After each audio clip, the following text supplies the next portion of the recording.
2年前的一天，我收到一条私信，有个人问我哪里可以买到我的周边。我告诉他我没有周边，他问我能不能做一个，他想买一个收藏。其实我早就有过这种想法，但我不知道该做什么，也不知道做了之后会不会有人买。他让我放心，只要他在，无论我做什么周边他都会买。于是在他的鼓励下，我开始设计我的周边。我想了很多方案，最后选择了这个。我打算做个没有黑眼圈的熊猫公仔，而且熊猫正面的脸是反着的，就好像在倒立一样，非常有个性。于是我找了个玩具工厂定做了500个，虽然成本有点高，但毕竟品质和价格是无法兼得的。我对这个周边非常有信心，还让朋友帮我做了个精美的预告片，打算在周边正式售卖之前发出来，烘托一种神秘的氛围。还没等预告片做完，玩具厂老板联系我说，因为他沟通有问题，熊猫的脸缝反了，而且没办法改了，问能不能把钱退给我。我说不用退，直接把做好的发给我就行，因为我觉得大家都不容易，脸缝反了无非是个正常的熊猫，大不了便宜点卖掉就行。然而收到之后我很疑惑，背面没啥问题，跟我设计的差不多，正面老板说脸缝反了，但实际上根本就没有脸，那他为啥说缝反了？后来研究半天才明白，不是上下反了，是里外反了，熊猫的脸被缝到里边了。我赶紧去找朋友，告诉他预告片别做了。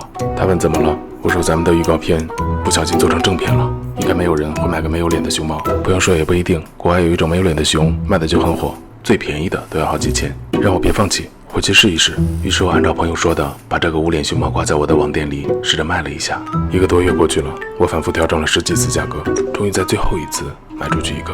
不过是我自己下单买的，因为我很想体验一下卖出去的感觉，本想放弃了。有天老婆跟我说，你这个周边跟你一样，最大的问题就是脸，是不是可以想个办法把脸盖住，比如缝在包上？我觉得他说的有道理，于是我连夜制作了一个，果然效果不错。但我不可能再买500个包，然后把熊猫缝上去，成本太高了。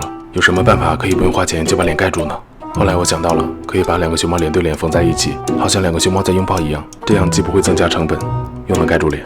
于是我改装了几个拥抱熊猫，然后挂在网店里。这种改变取得了立竿见影的效果，销售量直接提升了500%，一共卖出去3对。看来省钱和赚钱也是无法兼得的。有天我回家，看到孩子拿着一只熊猫在桌子上搓来搓去，当小汽车玩。我忽然想到个办法，我干脆把周边改了个名字，于是这500个公仔变成了500个生活用品。最后我花了1个月时间得到一个结论，艺术性和商业性也是无法兼得的。我决定放弃，现在只希望能尽快把这堆东西处理掉。一天晚上，我给那个当初让我做周边的人发私信，告诉他我的周边做好了，问他要不要，他没有回复我，估计是睡着了。第2天他还是没有回复我，可能是在考虑。第3天，不知道为什么，他把账号注销了。我彻底放弃了。在接下来的2年里，我的抹布偶尔卖出去几个，我的心情很复杂。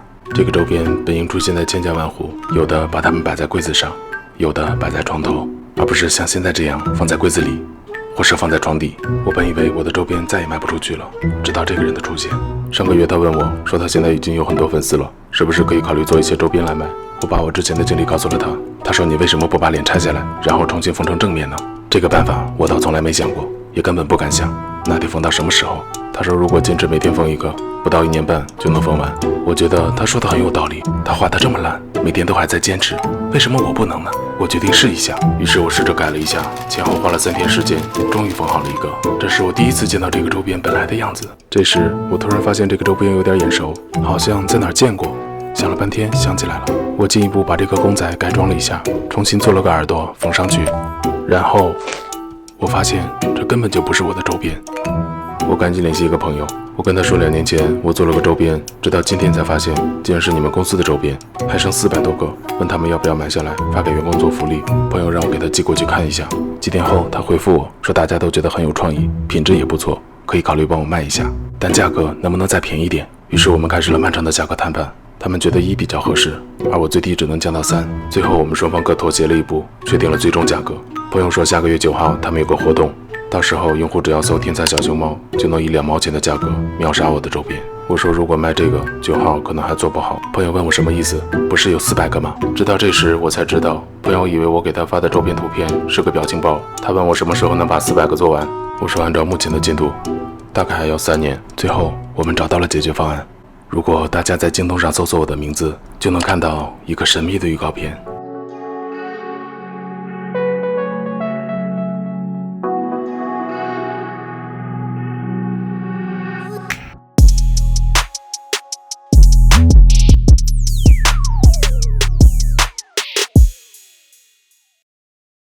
京东99超级秒杀节，品质好物就5折， 3年后更有精彩周边火爆推出，大家敬请期待。